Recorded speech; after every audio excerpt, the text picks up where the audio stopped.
بسم اللہ الرحمن الرحیم۔ میں ہوں ایڈوکیٹ ریحان علی خان۔ امید ہے کہ آپ سب لوگ خیر وعافیت سے ہوں گے۔ تمام دیکھنے والوں کو میری طرف سے السلام علیکم۔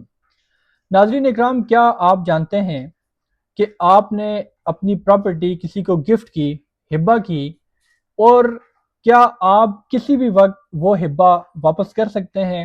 اگر آپ نے اس پراپرٹی کا جو قبضہ ہے وہ بھی ڈلیور کر دیا ہے تو کیا پھر بھی آپ کا جو ہبہ ہے وہ واپس ہو سکتا ہے؟ اگر ہو سکتا ہے تو وہ کس طرح ہو سکتا ہے؟ اگر آپ نے قبضہ نہیں دیا ابھی تک، اور کیا آپ کسی بھی وقت اس جو گفٹ ہے یا جو ہبہ ہے وہ واپس لے سکتے ہیں؟ ان تمام چیزوں کے اوپر لاہور ہائی کورٹ کی ایک زبردست ججمنٹ آج آپ کے ساتھ ڈسکس کروں گا، جو کہ لاہور ہائی کورٹ نے اپنی ایک زبردست ججمنٹ میں ہبہ اور ریونیو ریکارڈ کے حوالے سے ایک نئی تاریخ رقم کر دی ہے۔ ایک case Ghazanfar Ali versus Noor Fatima case میں ایسا کیا ہوا کہ برسوں پرانا انتقال بھی منسوخ ہو گیا؟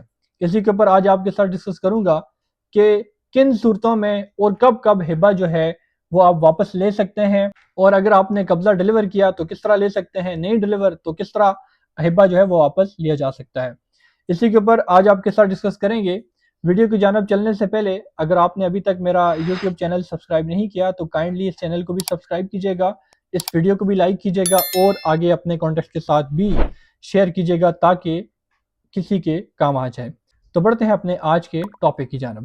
ناظرین اکرام، اگر کوئی شخص ہبہ کرتا ہے لیکن ابھی تک جائیداد کا قبضہ اس کے پاس ہے، اور جو کہ ڈونی ہے اس کو ڈلیور نہیں کیا وہ قبضہ، تو وہ ایسی صورت میں کبھی بھی اپنا گفٹ جو ہے وہ واپس لے سکتا ہے۔ یعنی جب تک قبضہ منتقل نہیں ہوتا تو ہبہ جو ہے، گفٹ جو ہے، اس کو قانونی طور پر مکمل نہیں سمجھا جاتا اور اسے منسوخ کرنا آسان ہو جاتا ہے۔ لیکن صورتحال اس وقت بدل جاتی ہے جب گفٹ کے ساتھ ساتھ قبضہ بھی دے دیا جائے۔ جیسے ہی ڈونی کو جائیداد کا قبضہ مل جاتا ہے، ہبہ مکمل ہو جاتا ہے۔ اب دینے والا اپنی مرضی سے وہ گفٹ جو ہے وہ واپس نہیں لے سکتا، اس کے لیے اس کو کورٹ کے اندر کیس فائل کرنا پڑے گا اور ایک ڈگری لینی پڑے گی عدالت سے، اس کے بعد جو ہے وہ واپس لینا قانونی طور پر ممکن ہو جائے گا۔ یہ اصول عدالت نے civil revision number 19028/2026 case title Ghazanfar Ali versus Noor Fatima, اس کیس میں یہ فیصلہ دیا گیا کہ قبضہ دینے کے بعد ہبہ صرف عدالت کے ذریعے ہی منسوخ کیا جا سکتا ہے، زبانی طور پر کوئی بھی دعویٰ کافی نہیں ہوتا۔ لہٰذا عام لوگوں کے لیے یہ سمجھنا بہت ضروری ہے کہ گفٹ صرف دینے کا نام نہیں ہے، بلکہ اس کے ساتھ ساتھ اس کا قبضہ جو ہے، اس کی منتقلی، ٹرانسفر آف پوزیشن بھی جو ہے ایک امپورٹنٹ حصہ ہے۔ ایک بار قبضہ دے دیا جائے تو پھر معاملہ قانونی دائرے میں آ جاتا ہے، اور اس میں تبدیلی کے لیے عدالت کی مداخلت لازمی ہوتی ہے۔ ہبہ واپس لینے کا حق موجود ہے، لیکن اس کی بھی کچھ حدود ہیں، کچھ باؤنڈریز ہیں۔ اگر آپ نے گفٹ کر دیا، اس کا پوزیشن ڈلیور نہیں کیا، تو وہ گفٹ آسانی کے ساتھ منسوخ ہو سکتا ہے۔ اگر آپ نے گفٹ کر دیا، اس کے تمام اسینشلز کو کمپلیٹ کر دیا، اس کا پوزیشن بھی ٹرانسفر کر دیا جس کو وصول کنندہ کو، تو پھر آپ جو ہے وہ اتنی آسانی کے ساتھ وہ گفٹ واپس نہیں ہو سکتا۔ اس کے لیے پھر آپ کو کورٹ سے رجوع کرنا پڑے گا، تب جا کے اس کے اوپر کوئی چیز آپ کی فیور میں جا سکتی ہے۔ تو اس کیس کا تھوڑا سا پس منظر بھی دیکھتے ہیں کیا تھا۔ پلینٹف مسامات نور فاطمہ نے عدالت میں ایک دعویٰ کیا کہ وہ تحصیل و ضلع جھنگ کے موضع JB 266 میں 49 کنال اور 6 مرلہ زمین کی مالک ہیں۔ ان کا الزام تھا کہ غضنفر علی اور دیگر افراد نے پٹواریوں اور ریونیو حکام کے ساتھ ملی بھگت کر کے 28 نومبر 2006 کو ایک فرضی انتقال نمبر 1114 اپنے نام درج کروا لیا۔ نور فاطمہ کا موقف تھا کہ انہوں نے کبھی بھی یہ زمین تحفے میں نہیں دی، اور نہ ہی وہ کبھی ریونیو حکام کے سامنے پیش ہوئیں، اور نہ ہی زمین کا قبضہ کبھی ان کے ہاتھ سے نکلا۔ جب یہ کیس سول کورٹ میں چلا تو نور فاطمہ نے اپنی زبانی اور دستاویزی جو ایویڈنس تھی وہ کورٹ کے اندر پیش کی۔ دوسری طرف جن لوگوں نے اپنے نام انتقال کروایا تھا وہ یہ ثابت کرنے میں ناکام رہے کہ یہ گفٹ قانونی طور پر مکمل تھا۔ ٹرائل کورٹ نے نور فاطمہ کے حق میں فیصلہ دیا، جس کے خلاف مخالف فریق نے پٹیشنر نے لاہور ہائی کورٹ میں سول ریویژن دائر کی، اور اس کے اوپر لاہور ہائی کورٹ نے کچھ امپورٹنٹ آبزرویشن سامنے آئی ہیں لاہور ہائی کورٹ کی، کچھ اہم قانونی نکات بھی وہاں پر اٹھائے ہیں۔ سب سے پہلے گفٹ، ہبہ کے 3 امپورٹنٹ اجزاء ہیں، 3 امپورٹنٹ مینڈیٹری جو اس کے اسینشلز ہیں، اس کے اوپر بات کی گئی ہے۔ ہز لارڈشپ مسٹر جسٹس چودھری سلطان محمود صاحب نے اپنے فیصلے میں یہ واضح کیا کہ اسلامی قانون محمدن لاء کے تحت کسی بھی گفٹ یا ہبہ کو قانونی طور پر تسلیم کرنے کے لیے 3 شرائط کا ہونا لازمی ہے۔ نمبر 1، آفر، ایجاب، دینے والے کی طرف سے پیشکش۔ نمبر 2، ایکسیپٹنس، قبول، لینے والے کی طرف سے قبولیت۔ Number 3، most important, most relevant, delivery of position, قبضہ دینا، جائیداد کا قبضہ فوری طور پر منتقل کرنا۔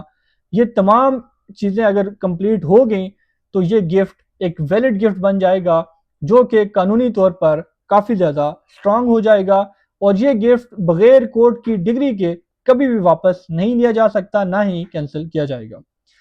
عدالت نے نوٹ کیا کہ پیٹیشنر نے اپنے تحریری جواب میں یہ ذکر ہی نہیں کیا کہ یہ گفٹ کس تاریخ کو ہوا، کس وقت ہوا، کس جگہ پر ہوا، اور کن گواہان کی موجودگی میں ہوا۔ قانون کے مطابق اگر آپ گفٹ کے دعوے دار ہیں تو یہ بھی برڈن آف پروف آپ پر ہے کہ آپ ان تمام چیزوں کو پروف کریں گے، ثابت کریں گے۔ ایک اور چیز اس کے اندر یہ سامنے آئی ہے، پلیڈنگز میں خامیاں۔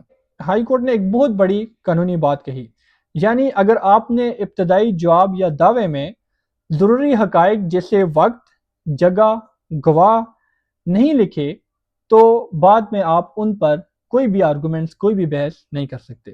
عدالت نے کہا چونکہ پیٹیشنر نے یہ ثابت نہیں کیا کہ نور فاطمہ نے اپنی مرضی سے انتقال کروایا یا قبضہ دیا، اس لیے محض کاغذات میں نام لکھوانے سے کوئی بھی مالک نہیں بن جاتا۔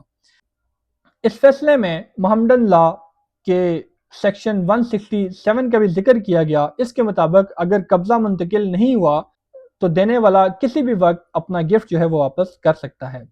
اگر قبضہ دے دیا گیا ہے تو پھر گفٹ صرف عدالتی ڈگری کے ذریعے ہی واپس یا منسوخ ہو سکتا ہے۔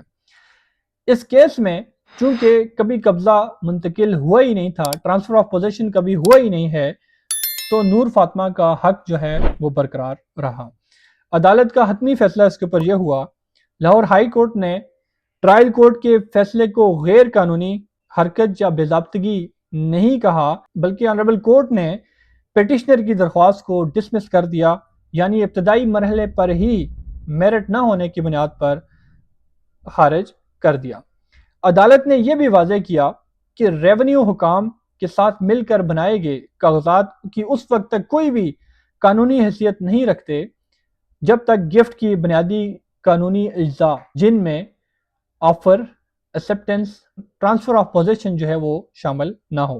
اس فیصلے سے ہمیں یہ سبق ملتا ہے کہ جائیداد کی منتقلی میں صرف کاغذات کافی نہیں ہیں، حقیقت میں قبضہ اور گواہان جو ہیں ضروری ہیں۔